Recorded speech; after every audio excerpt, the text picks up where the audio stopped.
Sir hold hold.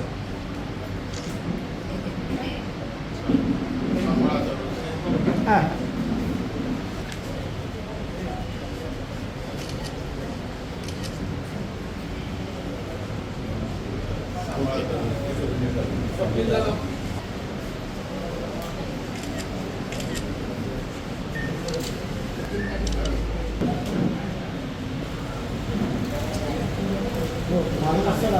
त्याच्यात हे mobile ज्यांनी सेकंड हँड विकत घेतले काही दुकानांमधून किंवा इथून, त्या बाबतीत आपण पुढचा तपास करत आहोत की त्यांच्यापर्यंत हे कसे पोहोचले. ती आमची डिटेक्शनची टीम त्या विषयावर तपास करत आहे. आणि तसं जर निष्पन्न झालं, कारण हे पडलेले मोबाईल आहे, बरेच काही गाळ झालेले आहे. थेपचा असेल तर आपण त्या चोरापर्यंत पोहोचतो. या तक्रारी मागच्या 3 ते 4 महिन्यातल्या तक्रारी आहेत. वर्षाच्या आहे, काही ह्या वर्षाच्या आहे.